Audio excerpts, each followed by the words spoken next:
ওকে, তাহলে আমরা অলরেডি স্পাউনার দিয়ে আইটেমসগুলোকে রিজেনারেট করা শিখে গেছি। আমরা এবার চলে যাব আমাদের নেক্সট পর্ব, স্কোর সিস্টেম এবং বাটনস। ওকে, তাহলে আমরা এখন বাটন দেব। সো হায়ারার্কি প্যানেলে রাইট ক্লিক করব, তারপর এখানে ইউআই, তারপর বাটন সিলেক্ট করব। এখানে দেখেন ক্যানভাসের সাথে বাটন চলে এসেছে। তো এই বাটনটির একটা নাম দেওয়া আছে, আমরা সেই নামটাকে রাখবো না, সো নামটিকে ডিলিট করে দেব। এখন ক্যানভাসটাকে ক্যামেরার সাথে সিঙ্ক করাতে হবে। ক্যানভাসটাকে ক্যামেরার সাথে সিঙ্ক করানোর জন্য আমরা ক্যানভাসে ক্লিক করব, তারপর রেন্ডার মোডে গিয়ে স্ক্রিন স্পেস ক্যামেরা করে দেব এবং আমাদের যে মেইন ক্যামেরাটা আছে এটাকে ক্যানভাসের রেন্ডার ক্যামেরায় গিয়ে ড্র্যাগ অ্যান্ড ড্রপ করব। তাহলে আমাদের ক্যানভাসটি আমাদের মেইন ক্যামেরার সঙ্গে ফিট হয়ে যাবে। সো এখন আমরা বাটনটিতে যদি ডাবল ক্লিক করি তাহলে আমরা বাটনটিকে দেখতে পারবো। বাটনটি আসলে হাইড হয়ে আছে, আমরা বাটনটিকে সামনে নিয়ে আসবো। ক্যানভাসের অর্ডার ইন লেয়ার দিয়ে এখানে 0 আছে, যেহেতু যে ব্যাকগ্রাউন্ডটা আছে সেই ব্যাকগ্রাউন্ডটার অর্ডার ইন লেয়ার 6 এবং বাটনটিকে একটু বড় করব, ক্যানভাসটার অর্ডার ইন লেয়ার 7 করে দেব। স্কেলিং করার পর দেখেন বাটনটা কিন্তু আমাদের ব্যাকগ্রাউন্ডের উপরে আছে, কিন্তু গ্রাউন্ডের নিচে। আমরা চাচ্ছি যে গ্রাউন্ডেরও যেন উপরে থাকে। সো গ্রাউন্ডের অর্ডার ইন লেয়ারটা ছিল 7 এবং আমাদের বাটন অর্থাৎ ক্যানভাসেরও 7 হয়ে গেছে। আমরা যদি ক্যানভাসের অর্ডার ইন লেয়ারটা 8 করে দিই তাহলে সবার উপরে চলে আসবে, তাহলে আমাদের গ্রাউন্ডে টাচ করলেও বাটনটি কাজ করবে। সো এখন আমরা বাটনটিকে মোটামুটি ক্যামেরার সাইজে করে দেব, তারপর জাস্ট আমাদের এর কালারটাকে হাইড করে দিতে হবে। নর্মাল কালার একদম ট্রান্সপারেন্ট করে দেব। এখানে একটা জিনিস খেয়াল করেন, বাটনের অ্যাঙ্কর আছে, বাটনে ক্লিক করার পর এখানে একটা অ্যাঙ্কর দেখতে পারবেন। সেই অ্যাঙ্করটাকে আমাদের ক্যানভাসের ঠিক যতটুকু পর্যন্ত আমরা বাটনটাকে রাখতেছি ততটুকু বরাবর বাটনটাকে আমাদের স্কেলিং করে দিতে হবে জাস্ট, এবং বাটনটা আমাদের ঠিক এই ক্যানভাসের মধ্যে যতটুকু পর্যন্ত আমরা স্কেলিং করেছি ততটুকু পর্যন্তই থাকবে। আর এটা ভালো করে বোঝার জন্য আমরা এটাকে ক্লিক করতে পারি।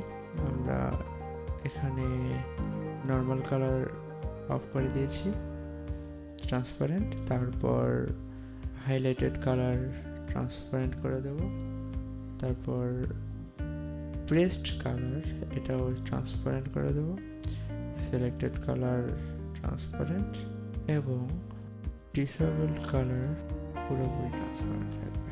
আমরা চাচ্ছি যে বাটনটা থাকবে অদৃশ্য, স্ক্রিনের যে কোনো জায়গায় টাচ করলেই বাটনটি কাজ করবে। ওকে, এখন আমরা জাস্ট বাটনটির জন্য একটি স্ক্রিপ্ট লিখব যেন প্লেয়ারটির সাথে আমাদের বাটনটা সিঙ্ক করতে পারে। তাহলে আমরা প্লেয়ার মুভমেন্টেই বাটনের স্ক্রিপ্টটা লিখতে পারি।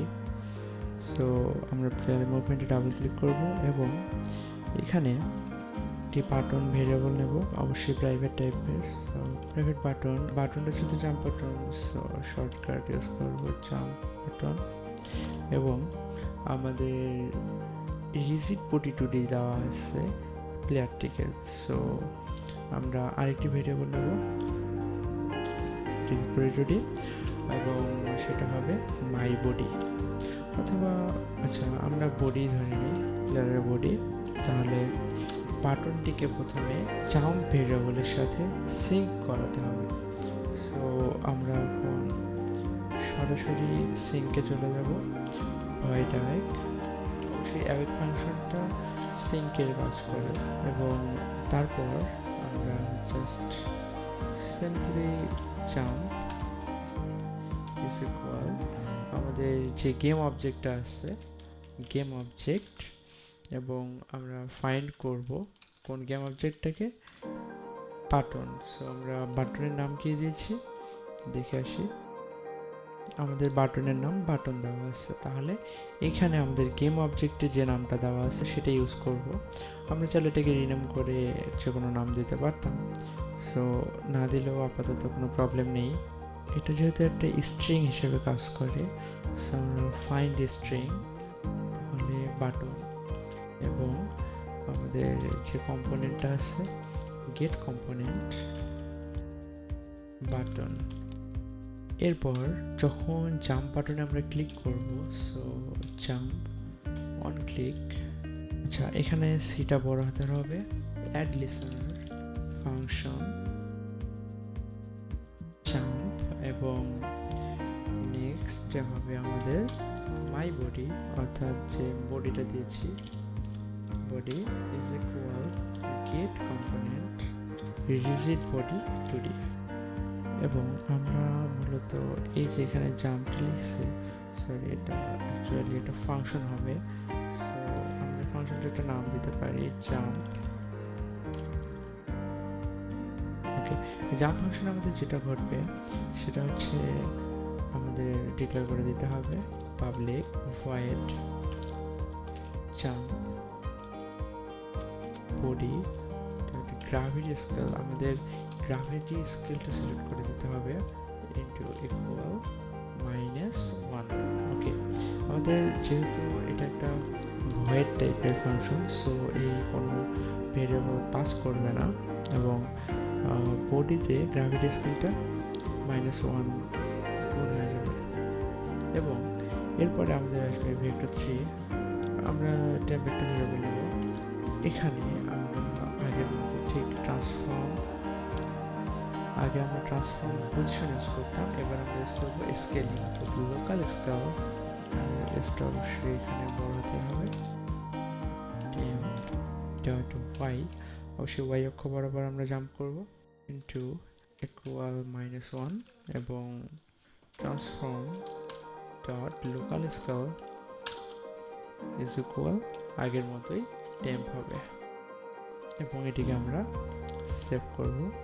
আচ্ছা, এখানে আমরা একটা জিনিস, সব কিছু ঠিক আছে, জাস্ট আমাদের যে বাটন, অর্থাৎ আমাদের যে গেট কম্পোনেন্ট বাটনটা করা হয়েছে, এটার জন্য আমাদেরকে জাস্ট ইম্পোর্ট করতে হবে ইউনিটি ডট ইউআই, কারণ আমরা ইউআই এর মধ্যে কম্পোনেন্টটাকে পেয়েছি।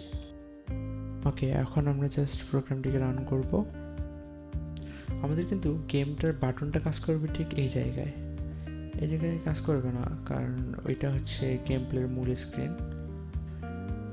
ওকে, এখন আমাদের কয়েনগুলোর সাথে যখন কলিশন ঘটবে তখন স্কোর বাড়বে, এবং বোমের সাথে যখন কলিশন ঘটবে তখন গেমটি এন্ড হয়ে যাবে।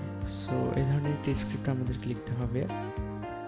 কিন্তু এই লেসনে আমরা স্কোরিংয়ে না গিয়ে প্রথমে আমরা কয়েনের সাথে যদি প্লেয়ারটার কলিশন ঘটে তাহলে কয়েনটি ভ্যানিশ হয়ে যাবে, এবং বোমের সাথে যদি প্লেয়ারটির কলিশন ঘটে তাহলে প্লেয়ারটি মারা যাবে। এই ধরনের একটি স্ক্রিপ্ট লিখবো এখন আমরা। তাহলে কয়েন এবং বোমের সাথে সংঘর্ষ ঘটলে কী ঘটবে সেটা আমরা এই প্লেয়ার মুভমেন্ট স্ক্রিপ্টেই করে ফেলতে পারি। দেখেন, প্লেয়ারটিকে কলিশন এটা 2Dতে যখন যাবে তখন কি করবে, তার একটা ট্যাগ অলরেডি দেওয়া আছে যে যদি ব্যাকগ্রাউন্ড পায় তাহলে সেটাকে জাস্ট ইগনোর করবে, কিন্তু যদি কয়েন পায় তাহলে কি করবে। চলুন তাহলে সেটার জন্য স্ক্রিপ্ট লেখা যায়।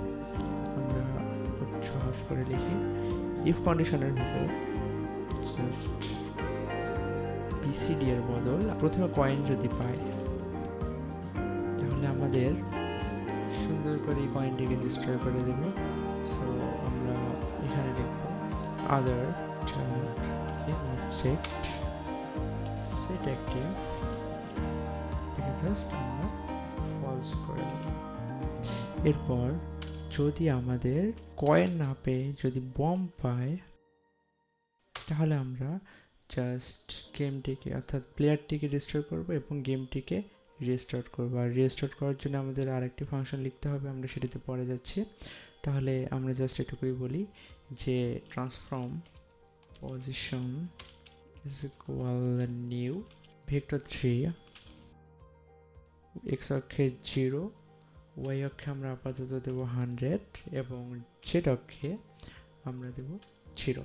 এরপর আবার আদার অবজেক্টটাকে আমরা পেয়েছি dot game object dot set active অবশ্যই বমটাও ডিস্ট্রয় হয়ে যাবে। আমরা এখানে একটা অ্যানিমেট করতে পারি, সেটা আমরা পরবর্তীতে দেখব কিভাবে বমের সাথে লাগার সাথে সাথেই অ্যানিমেট করবে। সিলেক্টিভ ফলস এবং স্টার্ট কোরুটিন, রিস্টার্ট গেম। এখানে রিস্টার্ট গেমটা হবে একটি ফাংশন এবং সেই ফাংশনটাকে আমাদের আবার কল করতে হবে। সো আমরা অন কলিশন এন্টার টুডি থেকে বের হয়ে যাব এবং বের হয়ে গিয়ে সরাসরি আই অ্যানিমেটর রিস্টার্ট গেম, যেটা আমরা কল করব এখান থেকে, এবং এখানে আমাদের আবার ইল্ড রিটার্ন করবে নিউ। আমরা already wait for second use করে আসছি, রিয়েল টাইম। এখানে আমরা রিয়েল টাইমটা 1 সেকেন্ড অথবা 2 সেকেন্ড, অবশ্যই এটা যেহেতু আমাদের একটি ফ্লোট নাম্বার হিসেবে কাজ করবে, সো 2 সেকেন্ড দিয়ে রাখি আপাতত, পরে চেঞ্জ করা যেতে পারে। এবং scene manager dot load scene, scene manager dot get active scene dot name. Just প্রোগ্রামটিকে আমরা সেভ করব। সেভ করার আগে এখানে আমরা যাকে ইম্পোর্ট করব সেটা হলো using Unity engine dot scene management. প্রোগ্রামটি রান করব। প্লেটে যাচ্ছে, বোমের সাথে আমরা আগে কলিশন হতে দিচ্ছি না, অনেক স্লো হয়ে গেছে। দেখেন বোমের সাথে কলিশন হওয়ার সঙ্গে সঙ্গেই বোমটি এবং প্লেয়ারটি দুটোই ডিস্ট্রয় হয়ে গেছে এবং গেমটি নতুন করে শুরু হয়েছে। কিন্তু কয়েনগুলো যখন আমাদের প্লেয়ারের সাথে কালেক্ট করতেছে তখন আমাদের গেমটি চলতেছে এবং কয়েনগুলো সেট একটি ফলস হয়ে যাচ্ছে, ডিস্ট্রয় হয়ে যাচ্ছে, এবং প্লেয়ারটির গতি আমরা ধীরে ধীরে বাড়াবো। সো সেদিকে পরে যাচ্ছি। এখন আমরা স্কোর সিস্টেমে চলে যাব। প্লেয়ার কয়েনের সাথে যখনই সংঘর্ষ হবে তখনই যেন স্কোরটি আপ হয়। সো আমরা ক্যানভাসে রাইট ক্লিক করব এবং ইউআই টেক্সট, টেক্সটের নাম হবে আমাদের স্কোর। আমরা স্কোরটিতে যদি ডাবল ক্লিক করি তাহলে এখানে দেখতে পারবো ক্যানভাসের কোন জায়গায় আছে। আমরা ঠিক এখান থেকে স্কোরটি পজিশনটা সেট করে নিতে পারি। আমরা যাচ্ছি অ্যাঙ্করটাকে এক কর্নারে দেব। দেখেন অলরেডি অ্যাঙ্করটা এক কর্নারে চলে গেছে। এখন আমরা জাস্ট নিউ টেক্সটটিকে যে জায়গায় রাখতে চাই সেখানে নিয়ে যাব, স্কোর, এবং নিউ টেক্সট ইনিশিয়ালি হবে 0 এবং আমরা চলে এতে কালার দিতে পারি। আচ্ছা, এটাই ভালো লাগতেছে, এরকমই থাক। ওকে, তাহলে এখন আমরা আমাদের স্ক্রিপ্টে চলে যাব আবার প্লেয়ার মুভমেন্ট স্ক্রিপ্টেই। আমরা যেখানে কয়েনের সাথে কলিশন ঘটেছে সেখানে আমরা জাস্ট স্কোরটাকে ফাইন্ড করে আমরা স্কোরটাকে বাড়িয়ে দেব। প্লেয়ার মুভমেন্টই আমরা স্কোর টেক্সটটি লিখব। সো আমরা প্লেয়ার মুভমেন্টে চলে আসবো এবং এখানে দেখেন আমরা কিন্তু যে গেম অবজেক্ট, সেই গেম অবজেক্ট থেকে আমাদের স্কোরটাকে আমরা খুঁজে বের করব। এটা হবে অবশ্যই টেক্সট। সো সিস্টেম ইউআই লাগবে আমাদের এবং আমরা শুরু করব আবার। তাহলে এখানে যেমন জাম্প বাটনের জন্য একটি ভেরিয়েবল নিয়েছি, ঠিক তেমনই আমরা একটা স্কোর টেক্সটের জন্য, মানে স্কোরের জন্য আমরা একটা ভেরিয়েবল নেব, সেটা হবে টেক্সট আমাদের অলরেডি যেটা আছে। সো টেক্সট, এবং এটার নাম হবে আমাদের স্কোর,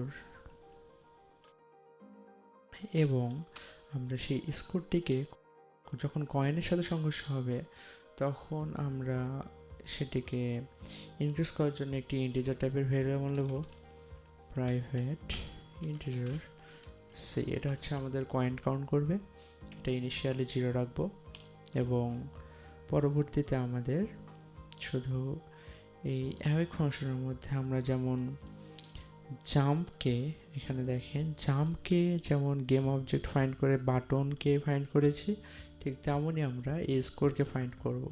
কার মাধ্যমে? স্কোরের মাধ্যমে, অর্থাৎ just score is equal game object find string score এবং গেট কম্পোনেন্ট টেক্সট, এবং একইভাবে আমাদের স্কোর টেক্সটের যে ইনিশিয়ালি স্ট্রিংটা থাকবে সেটা আমাদের 0 থাকবে। সো স্কোর ডট আমাদের ইনিশিয়াল স্ট্রিং, এটা যেহেতু স্ট্রিং হিসেবে কাজ করবে, সো 0টা হবে একটা স্ট্রিং হিসেবে কাজ করবে। এবং আমরা আবার চলে যাব আমাদের কয়েনের মধ্যে, যেখানে আমরা কয়েনকে যখন পেয়েছি তখন কয়েনকে তো আমরা ফলস করে দিয়েছি। সো এখানে আমাদের যে কাউন্টার ভেরিয়েবলটা নিয়েছি সেটিকে আমরা বাড়ানো শুরু করব, কয়েন পেল, এবং আমাদের স্কোরকে জাস্ট ইনক্রিজ করে দেব, স্কোরকে জাস্ট আপডেট করে দেব আমরা। So score dot text is equal to সরাসরি টু স্ট্রিং যদি আমরা করে দিই, কিন্তু কাকে টু স্ট্রিং করব, আমাদের যে সি এর যে মানটা আছে সেটাকে, অর্থাৎ আমাদের সি ডট টু স্ট্রিং। এটা করলে হবে কি, যে আমাদের সি এর যে মানটা চেঞ্জ হচ্ছে সেটা সরাসরি স্ট্রিংয়ে কনভার্ট হয়ে আমাদের স্কোর ভেরিয়েবলের মধ্যে সেভ হয়ে যাবে। সো এটাকে যদি আমরা সেভ করি এবং যদি আমরা এটাকে রান করি, আচ্ছা আমরা যদি এটাকে ম্যাক্সিমাইজ করে দেখাই, ওকে। তো ম্যাক্সিমাইজ অন প্লে করার আগে আমাদেরকে এই যে স্কোরের জন্য যে টেক্সটটা আমরা রেখেছি এটার অ্যাঙ্করটাকে আমাদের ঠিক করে দিতে হবে। জাস্ট এই স্কোরের ক্লিক করার পর দেখেন এই অ্যাঙ্কর চলে এসেছে, এটাতে ডাবল ক্লিক করবেন, ক্লিক করে জাস্ট আমরা যে জায়গায় এটিকে শো করতে চাই সেখানে ড্র্যাগ অ্যান্ড ড্রপ করে রেখে দেবো, তাহলে আমাদের এই অ্যাঙ্করটা যেখানে থাকবে ঠিক সে জায়গায় আমাদের স্কোর টেক্সটটি শো করবে। এবং এরপর আমরা এখানে একটি কয়েনকে অ্যানিমেট করতে পারি। সো প্রিফ্যাবস থেকে আমরা আমাদের কয়েনটিকে এখানে ড্র্যাগ অ্যান্ড ড্রপ করব এবং এর মাঝে থাকা ট্যাগ থেকে আমরা রিমুভ করে দেব আনট্যাগড, এবং সার্কেল কলাইডারটিকে রিমুভ করে দেব। এটি কিন্তু এখান থেকে হলো, আর এই প্রিফ্যাবসে যেটা আছে সেটাতে কিন্তু দেখেন আমাদের সার্কেল কলাইডার 2D এবং ট্যাগ এটা কিন্তু ঠিক থাকবে, বাট এখানে যে হায়ারার্কি প্যানেলে যে কয়েনটা আছে সেটা হচ্ছে আমাদের শুধুমাত্র অ্যানিমেট করবে এবং ক্যামেরার সাথে এগোবে এবং আমাদের এই কয়েনটার পাশে অ্যানিমেট করতে থাকবে। সো আমরা এখানে এইভাবে সেট আপ করে দেব এবং এর সাথে আমরা ক্যামেরা মুভমেন্ট স্ক্রিপ্টটা যোগ করে দেব। আচ্ছা, এতে হবে কি, আমাদের এই কয়েনটি এখানে অ্যানিমেট হবে এবং এই ক্যামেরার সাথে মুভ করবে সামনের দিকে। সো আমরা এখন এটাকে ম্যাক্সিমাইজ অন প্লে এবং রান করতে পারি। সো দেখেন এখানে কয়েনটি অ্যানিমেট হচ্ছে, আমাদের কয়েন কাউন্টিংও ঠিকঠাকই হচ্ছে, কিন্তু আমরা চাচ্ছি যে আমাদের যেন একটা পজ বাটন থাকে এবং যখন বমের সাথে সমস্যা হবে তখন যেন বিস্ফোরণ হয়। সো আমরা এই কাজগুলো করব, ধীরে ধীরে আমরা ওগুলো শিখব। আপাতত এ পর্যন্তই। আমার ভিডিওটি যদি ভালো লেগে থাকে তাহলে অবশ্যই এটা লাইক দেবেন এবং সাবস্ক্রাইব করে কানেক্টেড থাকুন। আশা করি নতুন কিছু শেখাতে পারবো এবং অনেক নতুন ধরনের ইউনিটি স্ক্রিপ্ট, তারপর ইউনিটিতে কীভাবে 3D গেম তৈরি করতে হয় সে সকল ভিডিও আমি খুব শীঘ্রই নিয়ে আসছি আমাদের ডেভেলপ ইয়োরসেলফ চ্যানেলে। সে পর্যন্ত ভালো থাকুন এবং এই গেমটির নেক্সট পার্টে আমরা শিখব কী করে বোমটিকে বিস্ফোরণ ঘটাবো এবং পজ বাটন দেব